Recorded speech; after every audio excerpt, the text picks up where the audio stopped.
Tô aprendendo isso com a professora Rafa de Geografia, hein? E aí, pessoal, tudo bom com vocês? Estamos aqui de volta para mais uma videoaula. Esta é a nossa aula de número 7, nessa semana de quarentena para você, estudante do terceiro ano do ensino médio. Você lembra de mim, né? Lembra do meu nome? Eu sou a professora Adriana, trabalho aqui no Sistema Positivo de Ensino e vamos dar continuidade a mais uma aula aqui com vocês. Lembrando, estamos trabalhando com o volume 10 e vamos passar agora para uma nova unidade, que é a unidade de número 43, que nós vamos falar sobre o processo de descolonização na África e na Ásia. Lembrando aqui que a gente estamos numa trajetória de pensar as influências da Guerra Fria, do cenário mundial na segunda metade do século XX em diversos aspectos. Então, nós começamos falando sobre o pós-Segunda Guerra e a configuração da Guerra Fria entre a disputa entre Estados Unidos e União Soviética e a perceber como é que esses casos eles começam a terem influências em outros continentes, em outras realidades. Falamos, por exemplo, nas nossas últimas aulas, como isso estava acontecendo na América Latina. Falamos de autoritarismos e revoluções que acontecem, por isso falamos da Revolução Mexicana,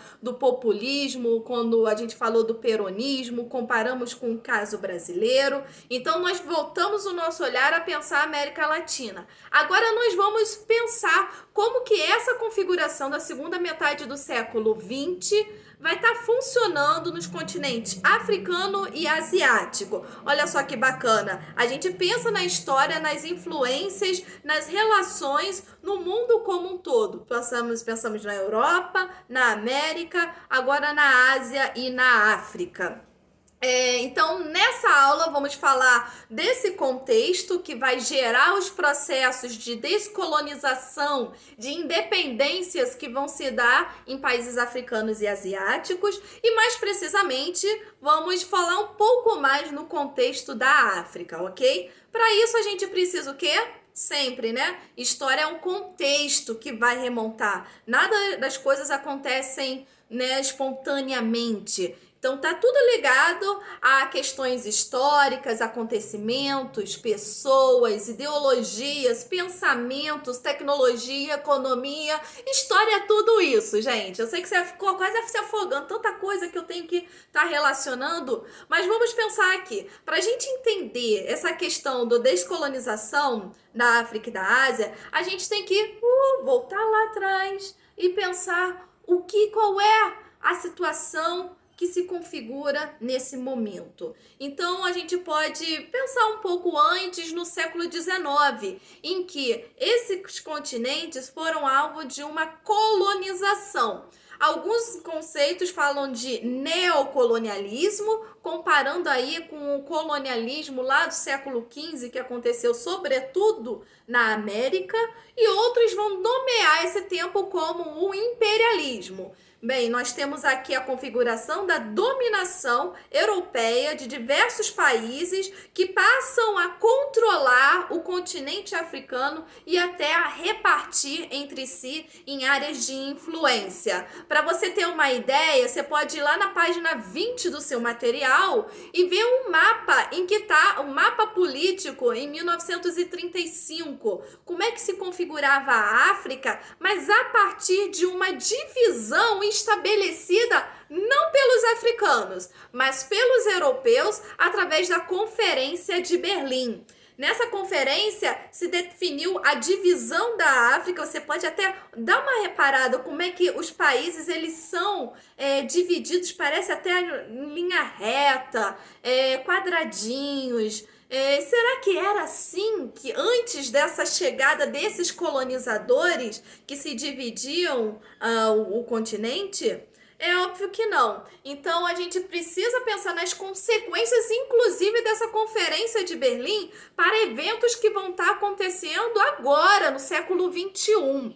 Então pensamos aqui, olha só, olha aí no mapa aí, continua a ver quais são as dominações que estão estabelecidas aí. Temos países dominando como a Alemanha, a Bélgica, a Espanha, a França, a Inglaterra, a Itália, Portugal. Ou seja, era um controle excessivo, pensando aí nessas potências em obter riquezas minerais. Então, essa exploração do imperialismo, por exemplo, impulsionou o enriquecimento, ou o que vamos chamar da La Belle Époque, né, dos países europeus. Quando eles se enriquecem às custas da exploração nesse continente. E aí a gente vai perceber a trajetória desses países que inclusive vão servir durante as guerras mundiais, durante a Primeira Guerra Mundial, na Segunda Guerra Mundial, mas termina a Segunda Guerra Mundial e o que acontece? Qual é o panorama da Europa que a gente encontra? Destruição, recuperação econômica. Esses países europeus, eles estão passando por um processo de reconstrução. Inclusive, não vai esquecer, com a ajuda dos Estados Unidos, através do Plano Marshall. Por outro lado, a União Soviética também estava exercendo o mesmo tipo de controle, incentivo de recuperação econômica, através, inclusive, com o Pacto de Varsóvia. Bem, então, o final da Segunda Guerra Mundial levou uma Europa muito mais atenta para a sua reconstrução e menos para a sua dominação dos países que tem como colônia, principalmente na África. Além, vamos pensar aqui, se esses países eles estão num discurso a favor da democracia, existe uma contradição aí, porque de um lado é democrático, mas de outro continua a explorar esses países. Então vai proporcionar o final da Segunda Guerra Mundial a uma mudança de mentalidade e inclusive o desenvolvimento de movimentos em prol da emancipação, ou seja, da independência nesse continente. Pensando aqui, uma palavra-chave para a gente pensar esse processo de dependência é o nacionalismo. Nacionalismo, de novo, Adriana? De novo, você vem com essa palavra de nacionalismo? Sim. Quando a gente falou lá nacionalismo no contexto da América, aí quando a gente falou, por exemplo, de Getúlio Vargas, do Perón, nós estávamos pensando aqui de um nacionalismo de valorização econômica, pautando principalmente na industrialização. Dentro desse contexto que nós estamos falando, de África e de Ásia, o nacionalismo ele vai surgir como um argumento a favor de mobilizar a população em prol dessa emancipação. E aí começam a se formar facções ou grupos políticos que vão lutar pela independência. Então esses povos, inclusive, que não são iguais, é uma coisa que a gente sempre tá apelando aí para vocês. Quando fala África, não vai pensar que a África é um país. Por favor, já saímos desse estágio, né? Nós estamos pensando em um continente com muitas diferenças religiosas, sociais, étnicas, políticas. Mas, de um certo momento, esse pensamento de África veio a ser a favor por essas lutas, a favor aqui, por exemplo, por um movimento que nós vamos nomear de pan-africanismo. Você já ouviu esse prefixo pan, né? Por exemplo, Jogos Pan-Americanos. O que são os Jogos Pan-Americanos? Toda a América, né? Então, quando a gente fala de pan-eslavismo, quando foi no contexto que surgiu a Primeira Guerra Mundial, pan-africanismo, nós estamos pensando aí numa unificação, numa unidade não política nem geográfica, mas ideológica de pensar quais são as características comuns desses povos. Então nós temos elementos étnicos, religiosos, culturais, mas principalmente o ódio ao estrangeiro, o ódio ao como essas potências dominaram e trouxeram consequências negativas para todos os países desse continente. Então fica aí na sua cabeça essa questão do panafricanismo para a gente inclusive pensar nesse nacionalismo que vai impulsionar a esses movimentos de emancipação. Outro fator que influenciou bastante no processo de emancipação foi o envio de muitos colonos que vão para a Europa, incentivados inclusive pelas metrópoles, a irem estudar, a fazer universidade, a pensarem qual era o objetivo. Primeiramente, dos países imperialistas vem esse cara para cá, para a Europa, para que eu possa conquistá-lo, para que eu possa fazer a sua mentalidade e ele concordar com esse tipo de regime. Mas, na verdade, esse tiro sai pela culatra. Por quê? Esses jovens que vão estudar, eles começam a ter contato com outras ideologias, com outras formas de pensamento e desperta neles uma conscientização da forma de exploração dos países europeus sobre as nações africanas. Então, isso vai começar a proporcionar a emergência de discursos anti-imperialistas. E quando eles voltam para os seus países, eles voltam o quê? Impulsionando esse movimento de independência, acusando essa dominação europeia. Então, isso também vai ajudar a esses movimentos de dependência. E o terceiro fator que vai ajudar nessa emancipação é o apoio dos Estados Unidos e da União Soviética a essas independências. Ué, Estados Unidos e União Soviética? Olha aí, gente, contexto de Guerra Fria. O que os Estados Unidos e a União Soviética estão querendo? Aumentar cada vez mais as suas áreas de influência. E as suas áreas de influência, inclusive no continente africano e também asiático. Então, eles vão incentivar, inclusive porque esses países, eles não têm, digamos assim, uma infraestrutura para arcar com um movimento revolucionário. Não tem nem infraestrutura em termos bélicos e muito menos, né, na sua população. Então vai haver esse investimento tanto americano quanto soviético. Mas aí é que mora o perigo. Por quê? Você vai deixar de ser dependente dos países europeus para ser dependente ou dos Estados Unidos ou da União Soviética. E aí começa novamente aquela mentalidade, que inclusive foi algo que aconteceu no contexto da América Latina, que se tornou independente de Portugal, de Espanha, e depois se torna independente da Inglaterra ou dependente dos Estados Unidos. Esse fator também começa a ser pensado dentro desse contexto de emancipação e lutas dentro da África e da Ásia. Inclusive, isso favoreceu a uma reunião de países tanto africanos e asiáticos em Bandung. Para quem não sabe, Bandung fica na Indonésia. E lá foi feito um encontro em 1955, em que esses países começaram os líderes desses países se reuniram para pensar qual é o destino deles. Inclusive dentro dessa nova configuração mundial pós Segunda Guerra Mundial. E isso gerou, inclusive, movimentos a favor dessas emancipações. E, por outro lado, vai vir um movimento contra a dominação tanto norte-americana ou soviética. Então, vai ter uma dominação contra o imperialismo, vai ser uma denúncia, dominação não, uma denúncia contra o imperialismo, a condenação ao racismo, aos crimes cometidos pelos países europeus nesses continentes. E aí vai surgir um conceito de países não alinhados. Você já ouviu isso? Países não alinhados, ou seja, que não vão estabelecer um lado nesse jogo da Guerra Fria ou dos Estados Unidos ou da União Soviética. Inclusive, um outro conceito surge a partir dessa reunião,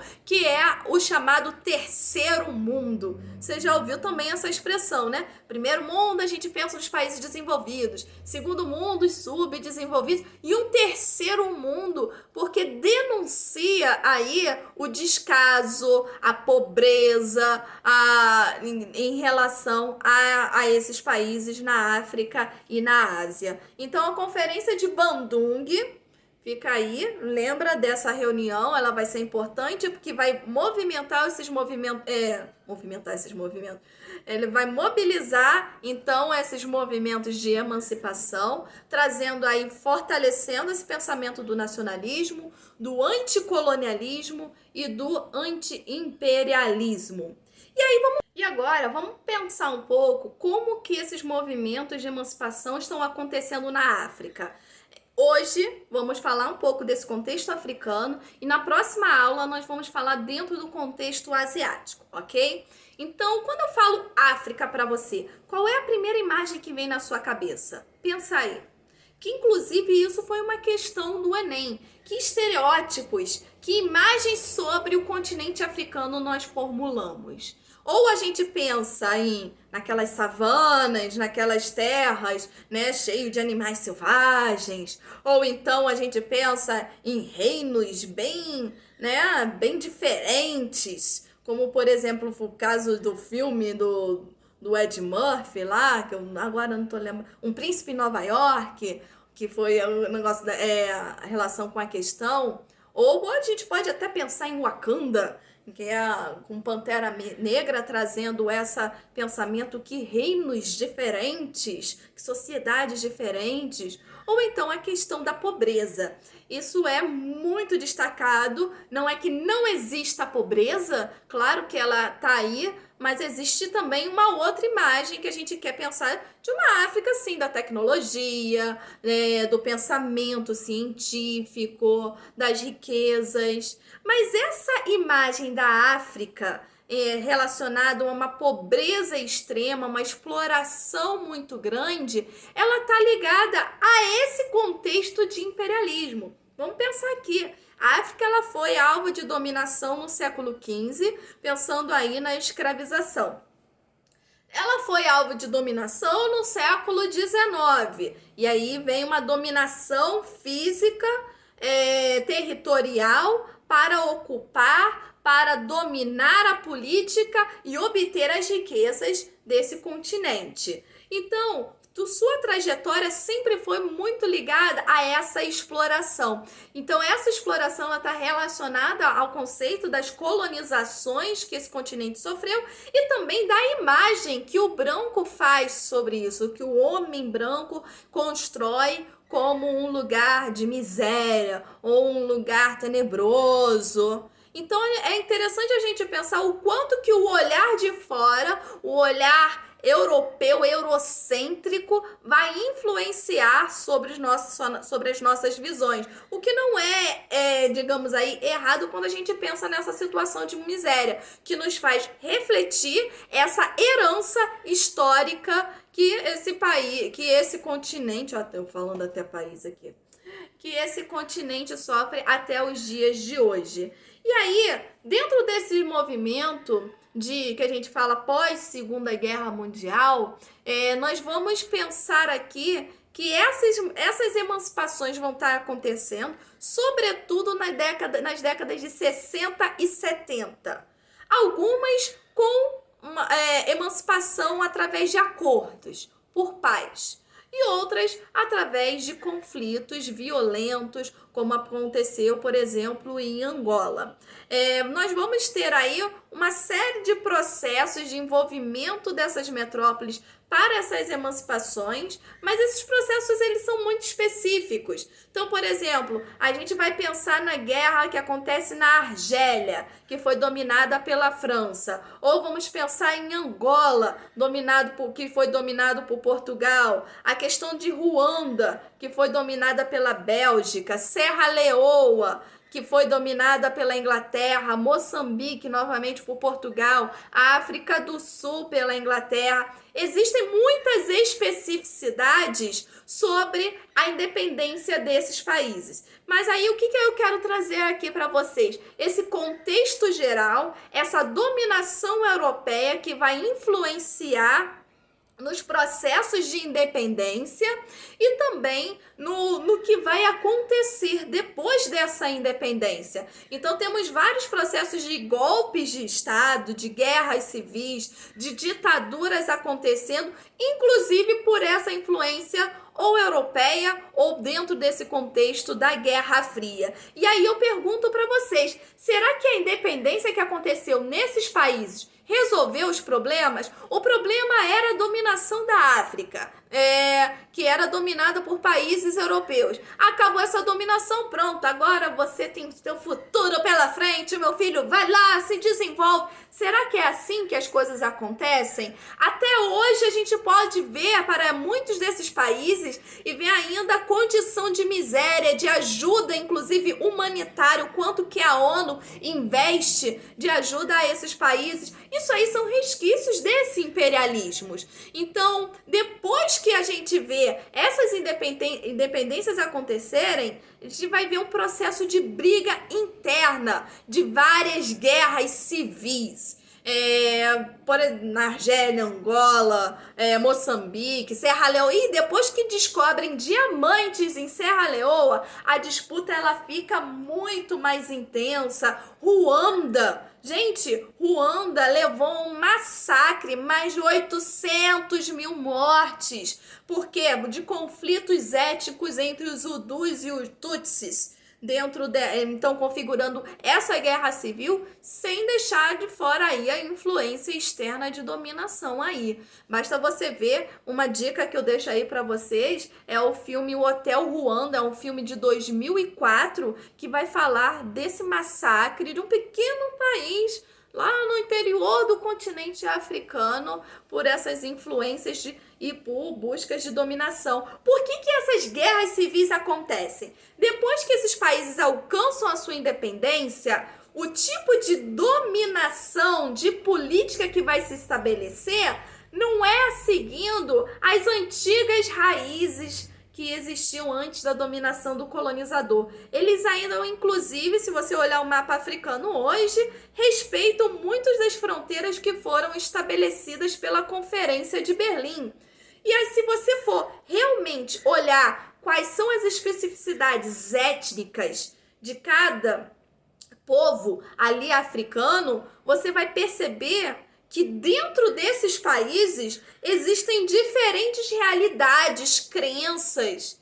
E isso vai levar a uma disputa agora de quem é que vai controlar, liderar esse país. Muitos desses líderes, inclusive, externamente influenciados por essas outras potências. Então você tem um cenário aí de guerra civil se estabelecendo nesses países, que vai gerar também a essa miséria, a esse sofrimento desse povo e inclusive do financiamento externo bélico de muitas facções externas para esses movimentos de conflitos africanos. Então você pode ver, eu falei aqui do Hotel Ruanda, a própria Netflix ou outros têm várias séries ou filmes que falam sobre esse cenário de guerra interna. Por exemplo, Beast of No Nation, que é um filme de 2015 que ficou bem famoso na Netflix.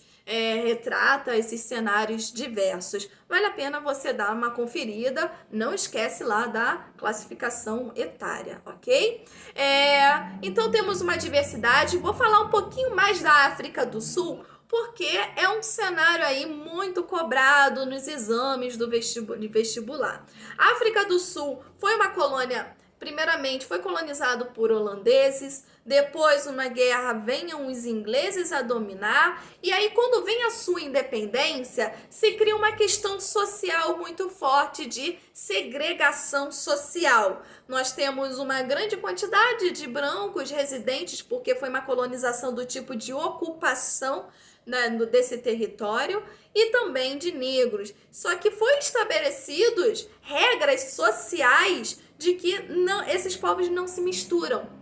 Essas regras, elas inclusive se tornou uma lei em 1948, o regime que a gente chama de apartheid. essa segregação social que se colocava em diversos aspectos da vida, seja, por exemplo, em bancos, né, quais são a entrada de brancos e negros, em escolas de brancos e negros, ou de bebedouros, cenários muito parecidos com o que a gente vê na década de 50 nos Estados Unidos, que vai ser combatido lá pelo Martin Luther King, pelo Malcolm X, por vários outros movimentos de resistência negra. Isso também acontece na África do Sul, inclusive se intensifica de uma forma em que é proibido casamentos entre brancos e negros, relações sexuais também, inclusive os chamados guetos, algumas regiões. Alguns negros eles teriam que ter autorização, inclusive os negros deveriam andar com passaportes dizendo onde que eles eram autorizados a circular. Claro que essa situação vai levar a uma insatisfação social, a luta de muitos intelectuais, inclusive, e aí que surge a figura do Nelson Mandela, que vai lutar contra esse sistema. Ele vai ser preso em 1964 diante dessa luta e passa 26 anos na prisão. Só sai em 1990, mas a prisão do Mandela se torna uma verdadeira bandeira de luta, de resistência e que vai levar a pressões, inclusive internacionais, da ONU pelo fim do apartheid na África do Sul. Esse fim do apartheid, ele acontece, vem uma nova Constituição em 1993 e o Mandela se torna presidente. E aí, por isso, é uma figura tão adorada, tão idolatrada pelos sul-africanos, como você pode, inclusive, ter visto na Copa do Mundo de 2010, o que impulsionou essa figura aí do Mandela. A gente vai parar por aqui, não sem antes eu deixar aquelas nossas tarefas para você aí, para a gente resolver na nossa live. Primeiramente, a sessão Interpretando Documentos, que está lá na página 18 do seu volume 10. Vamos pensar um pouquinho, vamos ler um texto e fazer uma interpretação de texto. É importante esse exercício. E no seu livro de atividades, na página 12 e 13, faça os exercícios de número 1, 2 e 4, ok? A gente se vê no meio dessa semana. Um bom descanso, bons estudos e até a próxima. Tchau, tchau!